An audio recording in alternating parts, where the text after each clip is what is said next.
Being a delivery driver during holidays isn't glamorous, but the overtime pay makes it worth it. At least, that's what I kept telling myself as I navigated the pitch-black backcountry roads of rural Vermont last Thanksgiving night. The GPS had sent me down Route 42, a winding stretch of asphalt that hadn't seen maintenance since the 90s. My truck's headlights cut through the darkness, illuminating bare trees that looked like skeletal hands reaching for the starless sky. I just finished my last scheduled delivery, a turkey dinner to some elderly couple who couldn't make it to their children's house.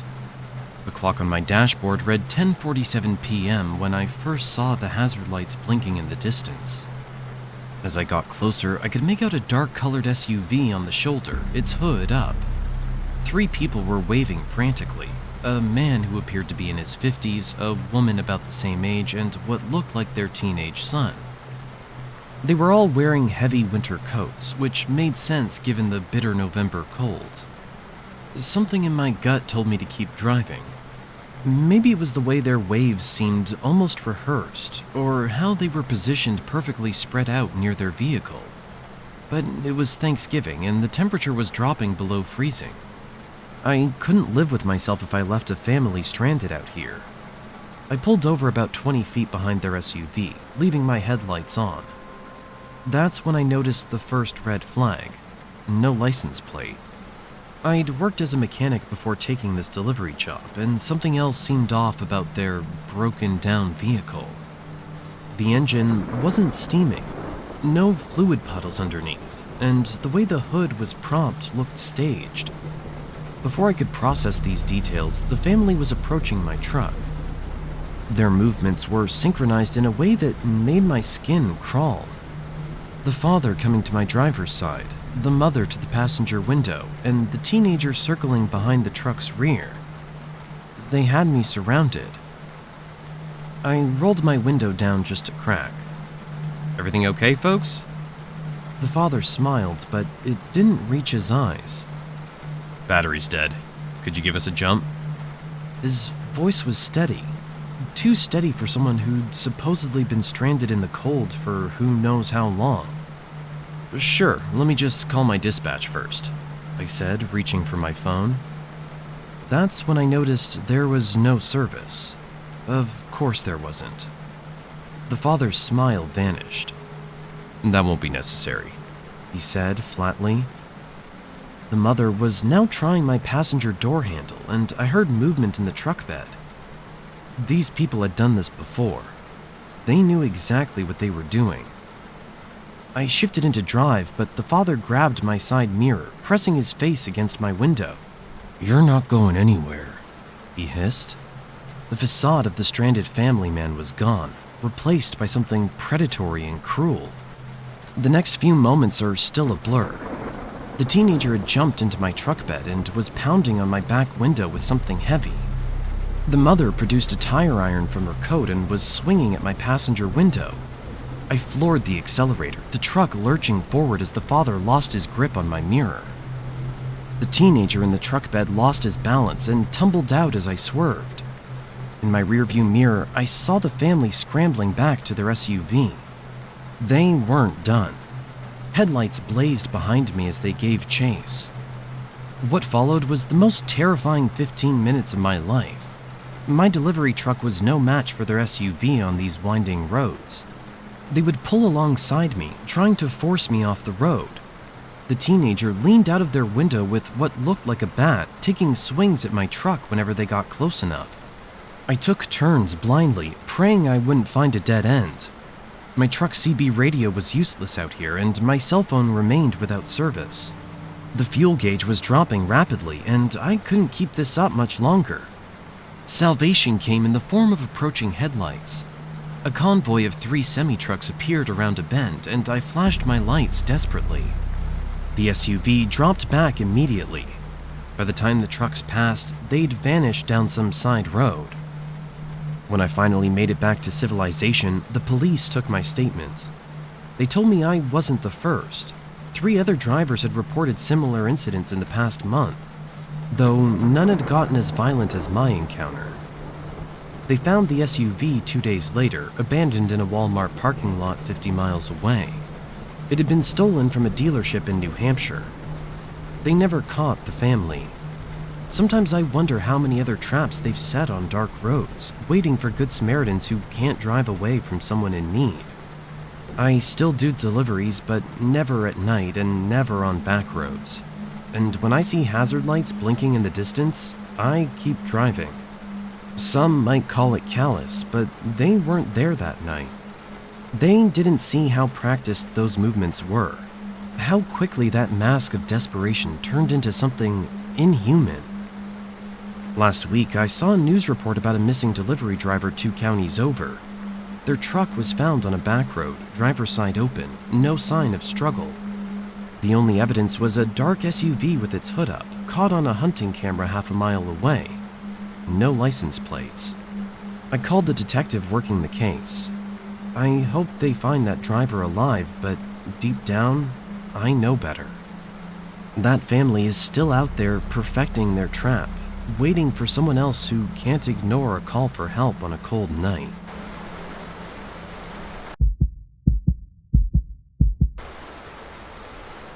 Family gatherings at Uncle Steve's house were always huge affairs. With 5 siblings who each had their own families, plus friends and neighbors who dropped by, it wasn't unusual to have 30 or 40 people filling the sprawling Victorian home. And that's probably why no one noticed him right away. I spotted him around 8 p.m., after most of us had finished dinner and moved to the living room for dessert and drinks. He was standing by the French doors that led to the back patio, partially hidden behind the heavy burgundy curtains. At first glance, nothing seemed particularly odd. He wore a dark sweater and slacks, like many of the other guests. But then I noticed the mask. It was one of those old porcelain theater masks, the kind depicting a serene, smiling face.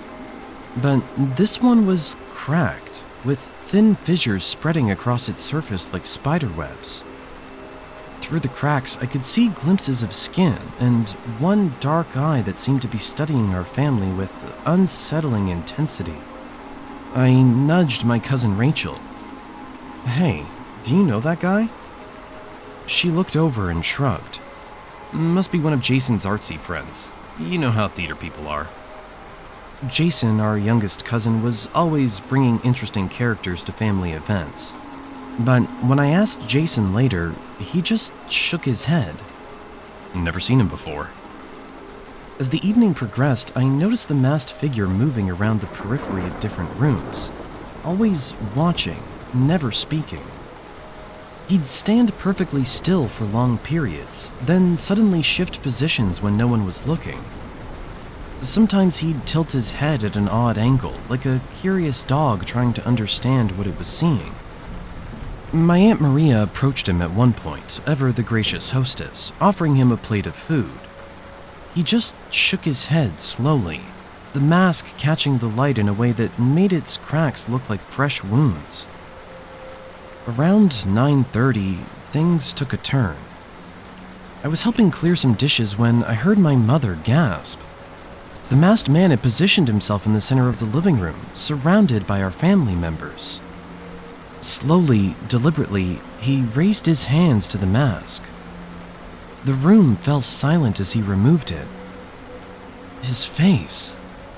God, his face. It wasn't deformed or scarred like we'd half expected. It was perfectly normal, almost handsome in a conventional way. But his expression, that's what haunts me. He wore a grin that stretched too wide, showed too many teeth. His eyes were wide and unblinking, filled with a kind of manic glee that made my stomach turn. For what felt like minutes, he just stood there, grinning at each person in turn. The only sound was the ticking of my uncle's antique clock and the distant hum of the refrigerator. My dad was the first to break the silence. "I think it's time for you to leave," he said firmly, stepping forward. The man's response was a laugh, a high, wheezing sound that seemed to bubble up from deep in his chest. Without breaking eye contact with my father, he walked to the kitchen. We watched, frozen, as he deliberately selected the largest carving knife from the knife block. Then, still wearing that terrible grin, he backed slowly toward the front door. I'll call the police, my Uncle Steve said, reaching for his phone. The man's grin widened impossibly further. He raised the knife in a mock salute, turned, and walked out into the night. Police arrived quickly, but found nothing. No fingerprints on the mask he'd left behind, no footage on nearby security cameras, no sign of forced entry. It was as if he'd materialized out of thin air. In the days that followed, we tried to piece together how he'd gotten in. Everyone assumed someone else knew him. He'd arrived during the busiest part of the evening when people were moving between the dining room and kitchen, carrying dishes and chatting. He'd known exactly how to blend in, exactly when to make his presence known. The mask sat in an evidence box at the police station for months before they finally released it back to us. The detective said it was at least 50 years old, handmade, and similar to masks used in European theater productions. But its origins, like its wearer, remained a mystery. We still have family gatherings, but they're different now. We keep the doors locked, check IDs, make sure we know everyone who attends. But sometimes, especially on quiet evenings when the light is fading, I find myself glancing at windows and doorways, half expecting to see that cracked porcelain face watching us again. Last week, my cousin Rachel called in hysterics. She'd been going through old family photos from that night, trying to identify the masked man in the background of any shots. In one picture, taken early in the evening before anyone noticed him, he's standing in the corner of the dining room. But in this photo, the mask is turned to the side, and through one of the cracks, you can see that horrible grin, hours before he revealed it to us. Police still have no leads, but they did tell us one disturbing detail they'd initially withheld. 3 other families in neighboring counties reported similar incidents in the months that followed. Each time a masked figure appeared at a large family gathering, each time he revealed that same unnaturally wide grin. Each time he left with a knife. But unlike our encounter, at 2 of those houses, a family member went missing shortly after. They were never found.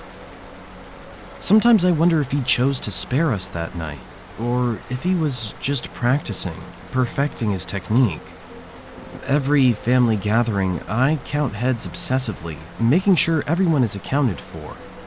And every time the doorbell rings unexpectedly, I feel my heart stop for a moment, wondering if we'll see that cracked porcelain face again, wearing that same twisted grin that never quite looked human.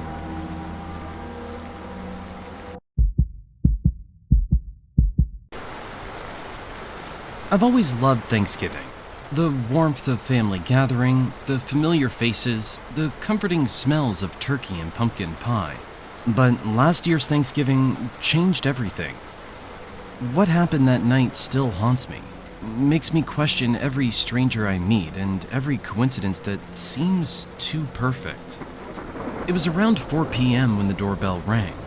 Mom was busy basting the turkey and Dad was watching football with my Uncle Pete.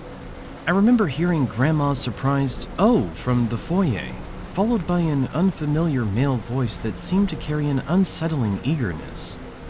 "Martha! Bill! It's been so long!" the voice called out. My grandparents exchanged confused glances before the stranger walked into our living room. He was tall and thin, probably in his late 60s, wearing an outdated brown suit that hung loosely on his frame. His gray hair was neatly combed back, and he carried a small gift bag that he kept clutching nervously. "I'm Thomas," he announced, smiling at everyone in the room. "I used to work with Bill at the paper mill back in '82. His smile never quite reached his eyes, which remained cold and calculating as they darted from face to face. Grandpa Bill looked confused but nodded slowly. The stranger mentioned specific details about the mill, the old break room with the broken vending machine, the supervisor named Carl who always wore red suspenders, the chemical spill in '83 that shut down the East Wing. Each detail seemed to legitimize his presence, yet something felt off. I've been meaning to reconnect for so long, Thomas said, his voice carrying a strange intensity. When I heard you all still gather here for Thanksgiving, well, I've been waiting a long time for this reunion. Mom, ever the gracious host, invited him to stay for dinner. I noticed how he positioned himself at the table to have a clear view of everyone. Throughout the meal, he peppered the conversation with eerily accurate details about our family. My sister's high school graduation date, the time Uncle Pete broke his leg skiing, even the name of our old family dog. But as dinner progressed, Thomas grew quieter. His initial enthusiasm faded into something more unsettling. He barely touched his food, instead watching us eat with an almost predatory fascination. His right hand kept disappearing beneath the table, and his smile had transformed into something that made my skin crawl. The atmosphere grew increasingly tense as we moved to the living room for dessert. Thomas chose the armchair facing the entire family, his eyes methodically moving from person to person. And that's when I saw it, the glint of metal in his lap. He'd pulled out a hunting knife, carefully placing it across his thighs, his fingers caressing the handle with disturbing familiarity. My mom noticed it too. I saw the color drain from her face as she casually excused herself to the kitchen. Moments later, I heard her whispering urgently into the phone. Thomas must have sensed something was wrong. He stood up abruptly, the knife disappearing into his suit jacket. I should be going, he announced, his voice suddenly cold and clipped. Thank you for having me. The way he emphasized those last words made my blood run cold. He left through the front door just as we heard sirens in the distance. The police arrived minutes later, but Thomas was already gone. That's when they found his car, an old blue Buick parked 2 houses down. What they discovered inside still gives me nightmares. The trunk contained several coils of rope, industrial-strength duct tape, and a large duffel bag. Worst of all was a manila envelope filled with photographs, dozens of them spanning months. Photos of our family at the grocery store, at church, in our backyard. Photos taken through windows at night, showing us eating dinner, watching TV, sleeping. Some dated back 6 months. The police investigation revealed that Thomas Harrison had never worked at the paper mill. In fact, they couldn't find any record of him under that name.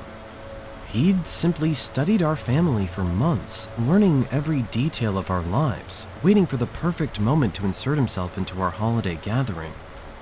We later learned that similar incidents had been reported in neighboring states. A man matching his description showing up at family gatherings, knowing impossible details about their lives. But he was never found. This Thanksgiving, we'll have extra security cameras installed and a police car patrolling our street. But I know I'll spend the whole day watching the windows, jumping at every unexpected sound, wondering if Thomas is out there somewhere, still waiting for another chance to be with our family. Sometimes, late at night, I think about those photographs and I wonder, how many more is he taking right now? How many other families are being watched by those cold, calculating eyes? And most terrifying at all, what was his real plan for our family that night if Mom hadn't noticed the knife? The police told us we were lucky, but luck doesn't explain why he chose us, why he spent months studying our lives, or why he left so suddenly. Part of me feels like he's still out there, watching, waiting, planning. After all, he said he'd been waiting a long time to be with our family. Something tells me he's not done waiting yet.